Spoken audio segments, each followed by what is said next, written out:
मंगल भूमिपुत्र, देवताओं के सेनापति और हमेशा गुस्सैल, पराक्रमी, बलशाली, क्षत्रिय, अपने दुश्मनों पर हमेशा विजय प्राप्त करने के लिए तत्पर। क्या होगा जब केतु की महादशा में मंगल का अंतर आएगा? कैसे हमें शुभ और अशुभ परिणाम देखने को मिलेंगे? आज हम इसी विषय पर चर्चा करेंगे। ओम श्री गणेशाय नमः। नमस्कार दोस्तों, स्वागत है आपका स्पिरिचुअल एस्ट्रो हीलर में। और आज मैं फिर से आपके सामने केतु महादशा पर चर्चा करने आई हूँ और साथ ही केतु महादशा में मंगल के अंतर की। क्या होगा जब मंगल का अंतर केतु की महादशा में आता है? क्या शुभ और अशुभ परिणाम हमें देखने को मिलेंगे? इसी बारे में मैं आज आपको बताऊंगी।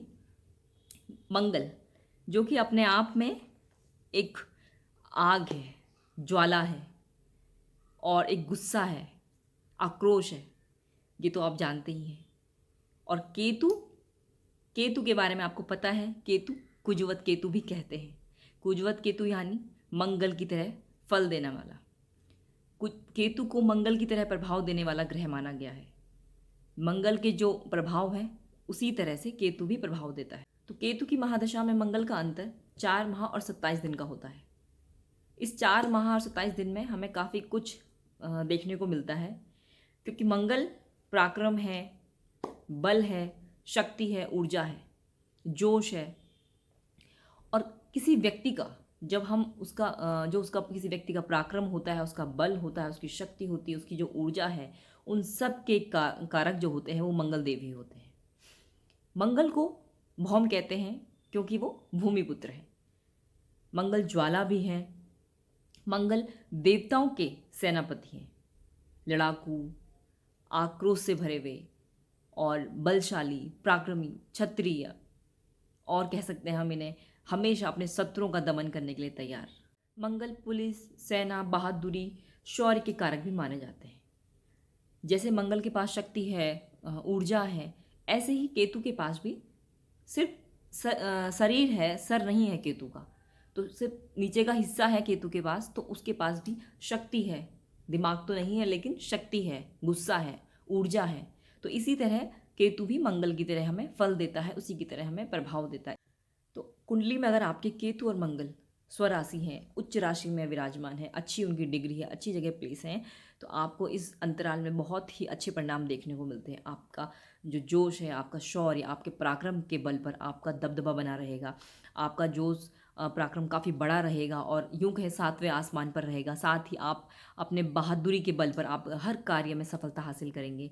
और यदि आप अगर सेना में या पुलिस में, नेवी में, किसी भी ऐसी जगह अगर आप जॉब करते हैं, तो आप इस अंतराल में आपके पराक्रम से आपको कुछ पदक या मेडल भी आपको हासिल हो सकते हैं।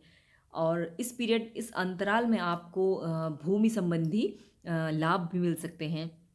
क्रय विक्रय अगर आप करते हैं भूमि का, तो भी आपको लाभ देखने को मिलता है।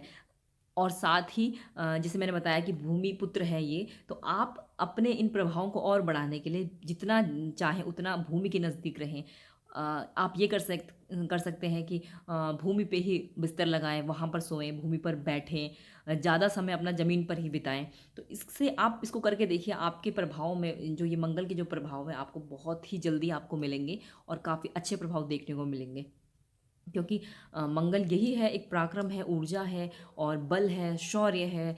तो आपका जब मंगल अच्छा होता है और केतु भी अच्छा है आपकी कुंडली में, तो आपको इसके बल पर बहुत ही अच्छे फल देखने को मिलेंगे। इस दौरान, इस अंतराल में हर जगह आपका दबदबा बना रहेगा। और इसके विपरीत मंगल अगर आपकी कुंडली में शुभ स्थिति में नहीं है, बुरे प्रभाव दे रहा है और केतु भी बुरे प्रभाव दे रहा है, तो जो ये अंतराल है, जो ये समयावधि है केतु महादशा में मंगल का जो अंतर है, इस समय आपको काफ़ी कुछ बुरा देखने को मिल सकता है। क्योंकि मंगल कारक है, खून का कारक माना जाता है। तो खून से रिलेटेड आपको समस्याएं भी हो सकती हैं, ब्लड प्रेशर की शिकायत आपको हो सकती है, दुर्घटना आपकी हो सकती है, चोट लग सकती है, हॉस्पिटल जाना पड़ सकता है इस दौरान। तो अपना ख्याल रखें। और साथ ही जो मैंने बताया, आपका गुस्सा, आपका आक्रोश और जो आपका क्रोध है, ये जब बढ़ जाता है तो इंसान कुछ नहीं देखता है उस समय, कुछ सूझबूझ नहीं रहती है उसको, और वो अपना ही नुकसान करता है गुस्से में आकर हमेशा व्यक्ति। तो उस समय आपका आक्रोश बढ़ जाएगा, गुस्सा बहुत बढ़ जाएगा, आप जल्दबाजी में अपने गुस्से के कारण अपना नुकसान करेंगे।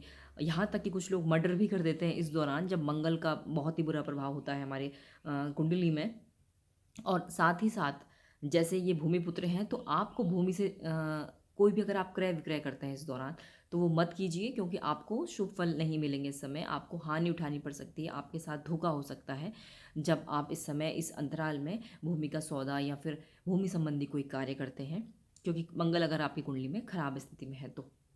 साथ ही आपके गुस्से के कारण, आपके आक्रोश के कारण आपके घर में तनाव, लड़ाई झगड़े, आपके दोस्त सगे संबंधियों से भी लड़ाई झगड़े बनेंगे। पुलिस केस भी आप हो सकता है पुलिस केस आप पर, क्योंकि आपका गुस्सा इतना बढ़ जाएगा कि आप कुछ ऐसे कार्य करेंगे कि जिससे आपको ये हानि उठानी पड़ सकती है।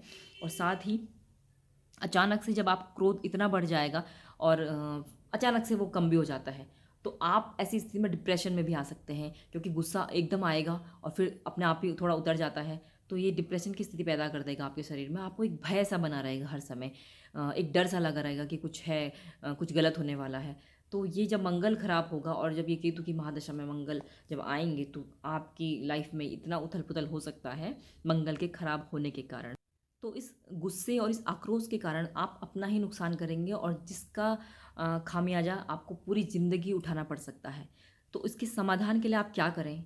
ऐसा क्या करें कि जिससे ये आपको बुरे प्रभाव ना दे, शुभ प्रभाव दे, या इतना बुरा प्रभाव ना दे जितना मैंने आपको बताया है। तो इसके लिए कुछ समाधान हमारे शास्त्रों में है, मैं आपको बता रही हूँ। कि जैसे सबसे पहले जो मेरा अनुभव है कि ये भौम कहलाते हैं भूमिपुत्र, तो आप भूमि के नज़दीक रहें, जो मैंने भी बोला है, पहले भी बोला है।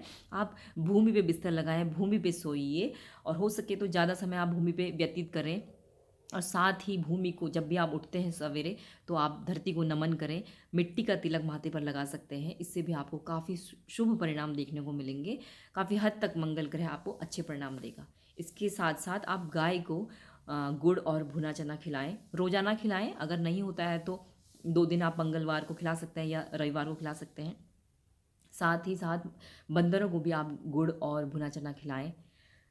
एक और उपाय आप लोग कर सकते हैं अपने गुस्से को शांत करने के लिए, अपने आक्रोश को थोड़ा कम करने के लिए। आप लोगों को सुबह उठना है सूर्योदय से पहले, और आप व्यायाम करें, प्राणायाम करें, योगाभ्यास करें, शारीरिक व्यायाम करें, जिससे कि आपका गुस्सा काफ़ी हद तक शांत होगा और आपको इससे काफ़ी अच्छा अनुभव भी होगा।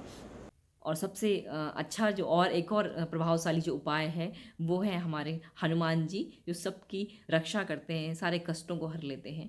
हनुमान चालीसा का आप पाठ करें रोज़ाना, और श्री राम की आराधना करें। जब आप राम की आराधना करेंगे, श्री राम प्रभु की आराधना करेंगे, तो निश्चित ही हनुमान जी आपको शुभ परिणाम देंगे, क्योंकि जहाँ राम है वहाँ हनुमान जी हैं। और इसके साथ साथ आप और ये काम कर सकते हैं कि लाल रंग के वस्त्र आप पहन सकते हैं, लाल रुमाल आप अपने जेब में रख सकते हैं, और साथ ही साथ आप मंगल देव के मंत्र का जाप कर सकते हैं। ओम क्राम क्रीम क्रोम सह भौमाय नमः। ये 3 माला या 7 माला या 5 माला आप इसका जाप करें रोजाना शाम को। और इसके साथ साथ अगर आप किसी ज्योतिष को या किसी पंडित को अगर आप अपनी कुंडली दिखाते हैं, उसमें अपने मंगल ग्रह को देखिए, उनके अनुसार आप मूंगा धारण कर सकते हैं अगर आप चाहें तो, जो कि मंगल के प्रभावों को शुभ करेगा, उसके जो बुरे प्रभाव है उनको शांत कर सकता है और करेगा भी। अगर आप मूंगा धारण करते हैं तो अपनी कुंडली का विश्लेषण करा के ही आप मूंगा धारण करें। और बाकी जो उपाय मैंने बताए हैं इनको करके देखिए, देखिए सच में भगवान श्री राम प्रभु आप पर सारे जितने भी बुरे संकट जो आने वाले हैं उनको दूर करेंगे। हनुमान जी आपकी रक्षा करेंगे, और उनके मंत्रों का जाप करें और मंगल देव की आराधना करें। तो ये समय, ये जो कालखंड है, ये आराम से आपका बीत जाएगा। इतने आपको इतनी परेशानियां देखने को नहीं मिलेंगी। तो आशा है कि आपको ये जानकारी अच्छी लगी होगी। अच्छी लगी हो तो प्लीज़ लाइक और सब्सक्राइब करना ना भूलें। हंसते रहिए, मुस्कुराते रहिए। फिर मिलेंगे। Bye bye.